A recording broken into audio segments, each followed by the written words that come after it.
Welcome to the Rise of the Trades podcast, the show dedicated to helping you to build, grow, and scale your trades or construction business. All rise for your host, Craig Wilkinson.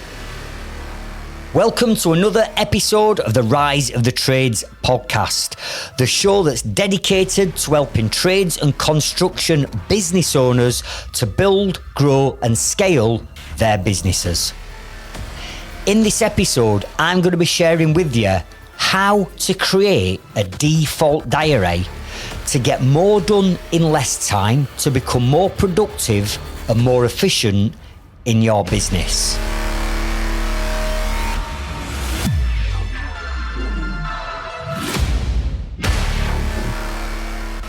People often say to me, particularly my inner circle members, Craig, how the hell do you do it?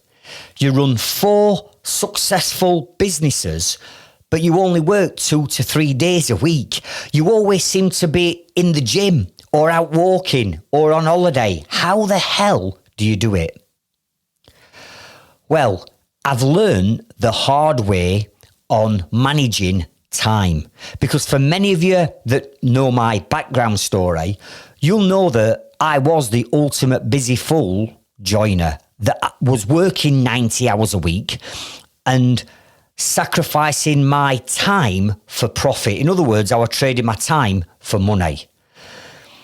And having learned a series of different time management techniques and strategies and tools over a period of about 2 years, I managed to get my working hours down from 90 hours a week to literally working 1 day a week. Now, I can't claim that all that was down to having a default diary. However, one of the biggest chunks of time that I did get back, and one of the biggest things that I did do, was create a default diary, which I now run my entire businesses and life through. And in all honesty, you'll probably struggle to meet anyone that's so anal and so meticulous with time. Because I understand that we've only got 168 hours in a working week. Everybody wakes up on a Monday morning and there's not one single person out there that's got more hours than me. There's not anybody out there that's got less hours than me. We've all got 168 hours a week in what we call our time bank. So what I want you to consider now moving forward is this. Just like you put your money into a bank, your money, when it goes into that bank, you are going to make withdrawals, but what we cannot ever do is go overdrawn. Because if we start to go overdrawn with our money, it equals problems. And it's the exact same with time.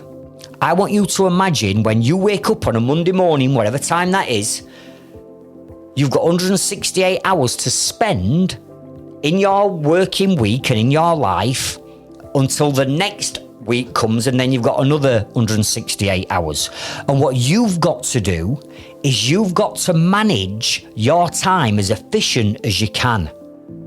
Because what I want you to get to a point of being at is where I'm at now, where I manage to run businesses, I manage to have a social life, I've got a productive personal life, and I've still got time left at the end of every week to do what I want to do when I want to do it.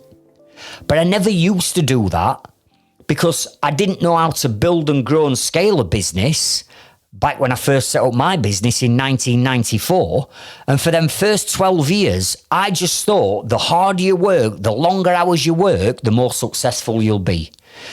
And let me tell you now, that is like digging yourself an early grave, because that's exactly what I was doing.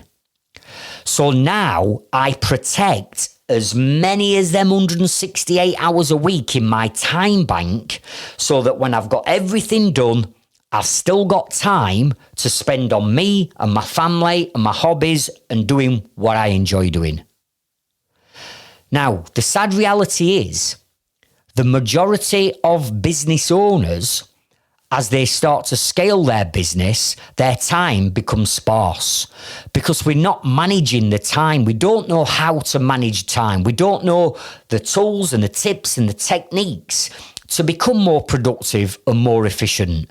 And then we automatically think that running a business, we're supposed to work long, hard hours, and we're supposed to stay up till midnight doing as quotes and as estimates and as paperwork and invoicing. And we've got to put that Saturday shift in. No, we haven't. If you start to understand the value of time and you understand that every week you've got 168 hours in your time bank, your job as a business owner is to safeguard as much of that time as possible. And you've got to stop trading your time for money.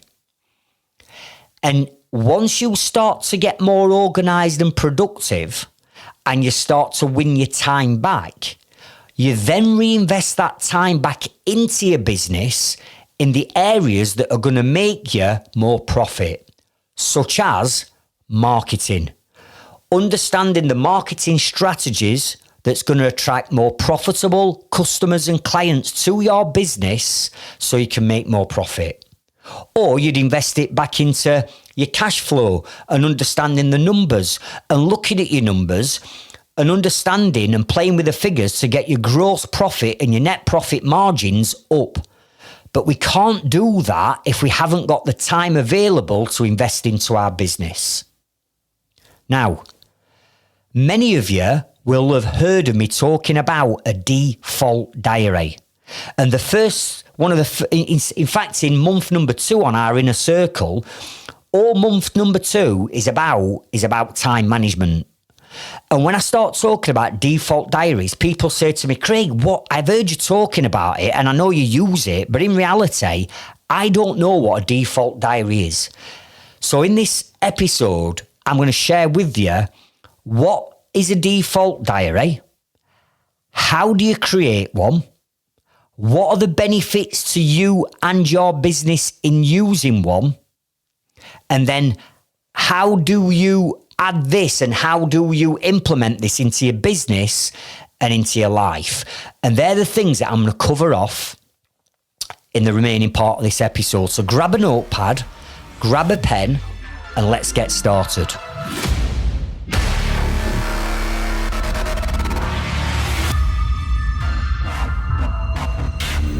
Okay, let's start off with what is a default diary? Well, a default diary is an online diary. Yes, I said online, and you would have thought in today's day and age, everybody's got Google calendars or Outlook calendars or Apple calendars or Leadzilla calendars, whatever it is you're using, you would have thought in today's day and age, everybody uses online calendars.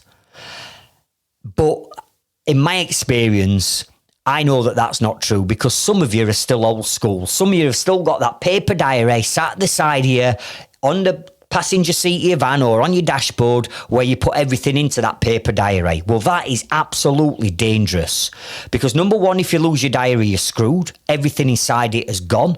So therefore, you're going to upset customers. Number two, as you start to scale your business, your team are going to need access to your diary. Your admin team or your PA is going to need access to your diary. So you can't do that if you've got a paper diary. Also, as we become more productive and more efficient and we start to use different devices such as laptops, desktops, tablets and phones, we know that online calendars all sync. So you make a change on one calendar and it syncs it across all the others. And what we're going to do is inside this default diary, we are going to populate the diary with all of the defaulted tasks that you have to undertake, number one, in your business, and number two, in your life. Now, how do we create a default diary once we've got our online calendar? So what I'm going to walk you through now is I'm going to walk you through all of the things in the right order of what you need to populate your default diary with. Remember, these are default actions, default tasks. Some are small, some are massive that you need to put into your diary And the diary is going to run not only your business and your life, but it's going to help you manage your time. Now, what I want you to think about to start off with, I want you to think about the word white space. White space. And what I mean with white spaces, when I open my diary, or when you open your online diary, imagine that you haven't got a single task or an appointment in your diary. All you are going to see is white space. You've got a blank white diary. But as you start to populate your diary, that white space is getting filled up with appointments, surveys, meetings, tasks that you need to do, reminders to order materials or whatever it is you need to do. And every time you add something onto your default diary into that white space, you've got to remember you are stealing some of your 168 hours in a week. You're taking some of the time out of your time bank, right? Remember that. You've only got those 168 hours. So the more things you put in your diary, the less white space you've got, which means you are now taking lots and lots of time out of that 168 hours that you have in a working business week, okay? So what we need to do is we need to be looking over a period of time of creating lots of white space in that diary. And that is why I work 2 to 3 days a week. I've got lots of white space then available to do what I want to do when I want to do it. But to get to that point is not a magic wand. It's going to take other strategies like putting systems in place in your business, bringing a team in to run your systems, which then frees up your time. So you're not having to do everything. So, delegation is a big part of this. And if we can start to delegate things to other people within our business, then our time starts to come back and we achieve more white space. So I start off with a blank diary. And in that blank diary, the first thing that I add to my diary to start filling up that space are what I call preservation goals. And what I mean by a preservation goal is you've got to put in all the things that you personally want to do every week. Because you're not running a business and flogging your knackers off running this business to only have a little bit of spare time a week for you to be able to spend time with your husband, wife or partner, or have a little bit of limited time with your kids and not have time to go to gym or go to football or whatever your hobbies used to be. So we're not going to work and work and work and not have the things that we want to do. You are more important than your business. So the first thing I do is I set what I call preservation goals. And these are goals that under no circumstances am I prepared to break in pursuit of success. So let me give you an example. I will put into my default diary a date night on a Wednesday with Sarah. So every Wednesday, me and Sarah, we have a couple of hours, just me and Sarah, away from kids. We don't talk about work. We go out together and we spend a bit of quality time together every Wednesday for a couple of hours. So the first thing I put in my diary is that 2-hour block or that evening, a block out for me and Sarah. I also run my daughter's football team. I've been a manager and a coach for 6 seasons now. So training on a Tuesday evening goes into my default diary. Saturday mornings when we play our football matches goes into my default diary. I've got another daughter that does gymnastics and dancing and I have to take her to gymnastics and dancing and I want to take her. So I put that time in. Gym. I go to the gym 5 times a week. So I put that time into my default diary. Because I am more important to my business than anything else. And if I'm not in ship shape, if I'm not switched on, if I'm not fired up, if I'm not in a happy place, that's going to have a negative effect on my business. So number one, I want you to put all the things that you want to do, all them hobbies that you packed up doing when you started a business, everything that you want to do with your family or your hobbies need to go into your diary because you're more important than your business. The next thing that I add to my default diary are my 9 yearly goals. So I set 9 goals in 9 different areas of my business and life at the back end of December, and I set them for the following year. So all of those goals and all of the actions that I need to take to achieve that goal is going to take time. So what I then do is I go and put my 9 yearly goals spread out across the year into my default diary, and any time associated to achieving that goal goes into the diary because my goals are more important than my business, okay? What I also do with my 9 yearly goals is I want all 13 weeks kids' holiday off a year. I might not go abroad 13 times a year, but at least if I block the time into my diary, it's in, and I have 13 weeks off a year when the kids are off school, all right? So I put that in. The next thing that I add to my default diary are all the annual things, tasks that I've got to do that's going to take my time. So what are the things that you do every year? It might only be once a year that you do them, but you've still got to spend time doing that task. So things such as maybe sorting out your insurances for your vehicles in your van. You know that you leave it till last minute and then you're scrapping around at last minute and then you probably just accept the previous quote and they've ripped you off because you're too busy. You don't factor that time into your diary to do these annual things. So I have a look and I go, right, what are all the things that I need to do annually, once a year, that need to go into my diary because it's going to take time.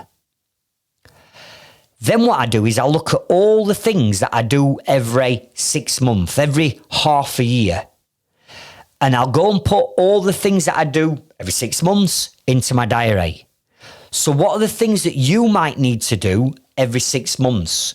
Maybe it's a 6 monthly review on something, but you know the time's there, you've got to do it, so go and find the time and put it in to your diary.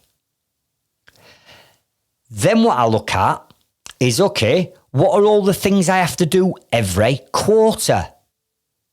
What are the things I do every 3 months? And I'll go to my diary and I'll start to default and put those quarterly things into my diary. So quarterly things for you could be, well, I need to do my VAT return as an example.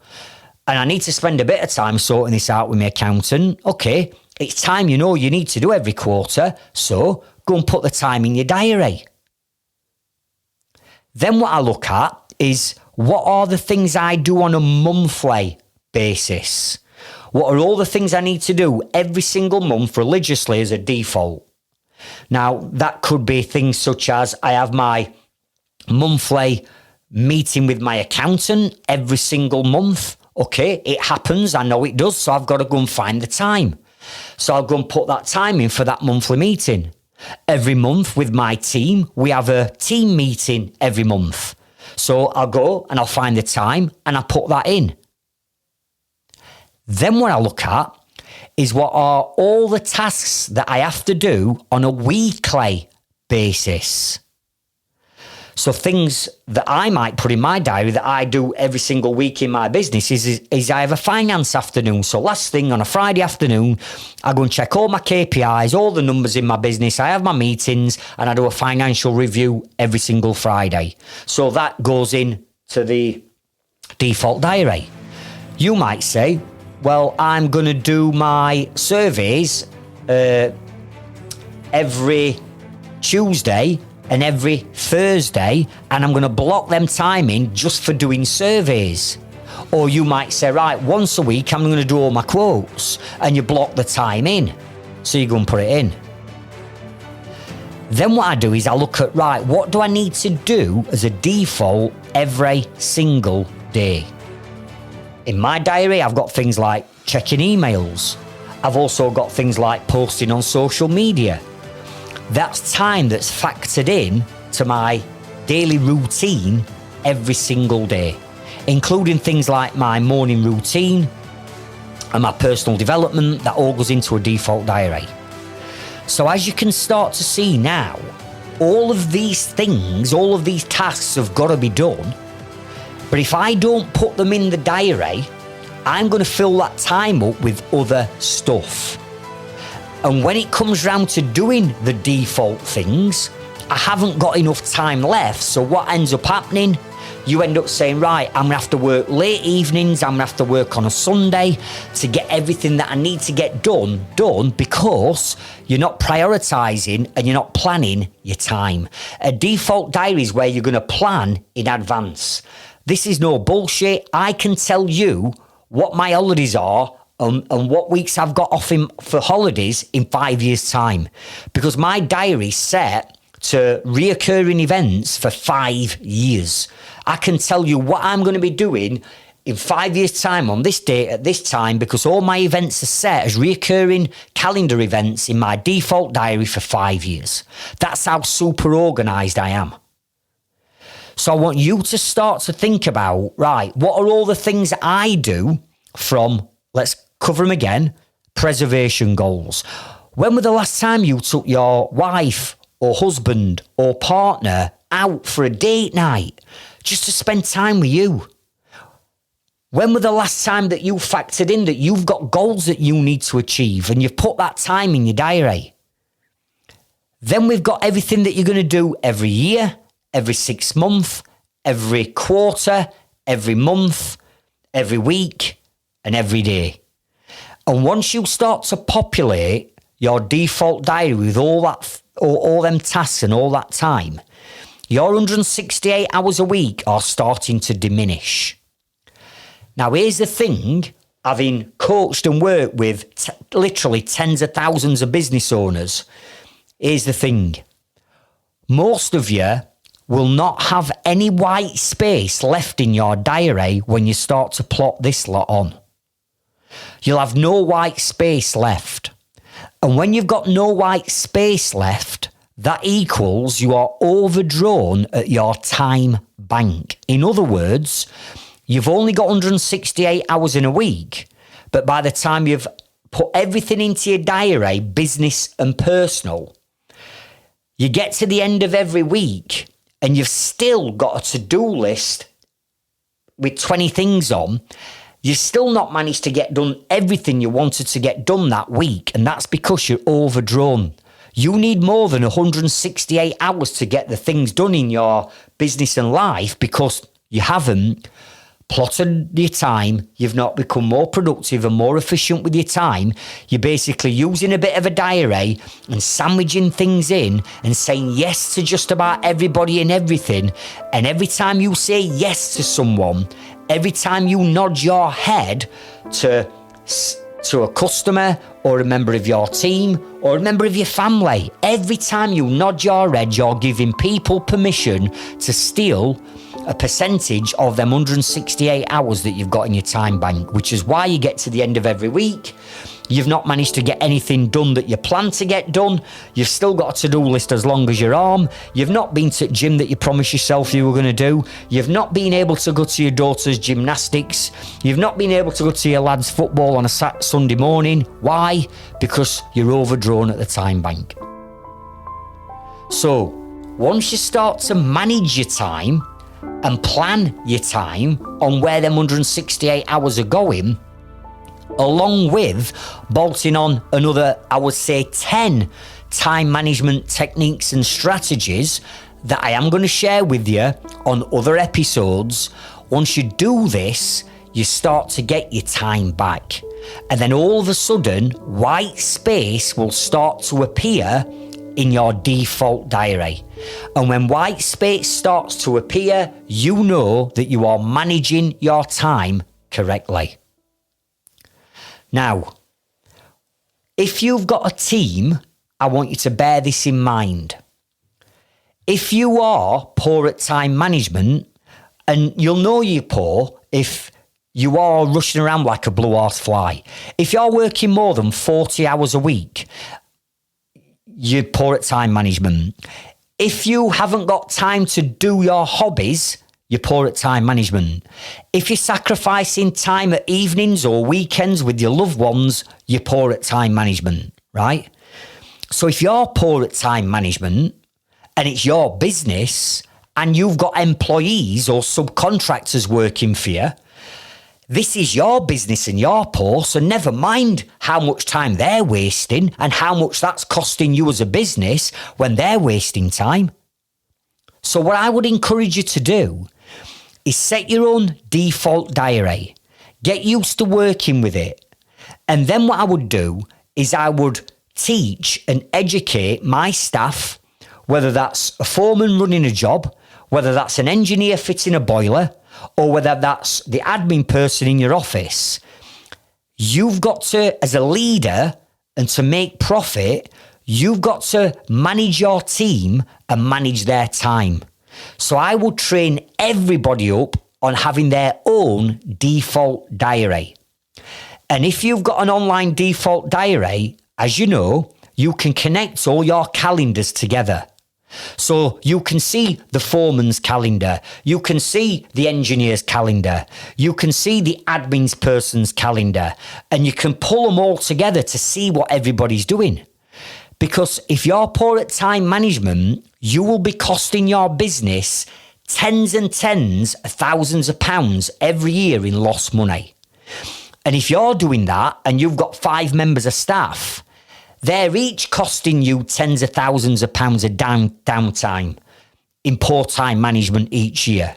By the time you've added it up, it could be 50 grand, it could be 100 grand's worth of profit that you're losing because people are poor at time management.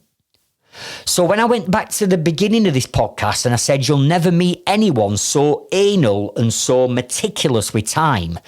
For anybody that works with me or works with me in my businesses, or for anybody that I'm coaching, they will tell you, flipping, it creates like every minute. He manages every minute. Yes, of course I do.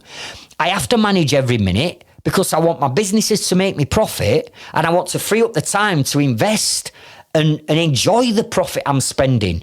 I don't want to go back to being that busy fool working 90 hours a week and not having time to spend any profit or time to spend with my loved ones. I don't want to go back to that. So yes, I am absolutely meticulous with every single minute that I invest into my businesses and into me. And until you stop trading your time for money, you will always be poor at time management. So what I want you to consider as we start to wrap up is you've only got 168 hours a week. And remember, every time you go and survey a job, every time you sit down to do a quote, every time you pick the phone up to order materials, every time you drive to a site to go and babysit your team because they're grown adults and they've got no common sense and you've got to go and sort them out, every time you do that, you're taking time out of your own time bank. So you've got to get systemised, streamlined, productive and efficient. And the first part of doing all that is by you creating your own default diary.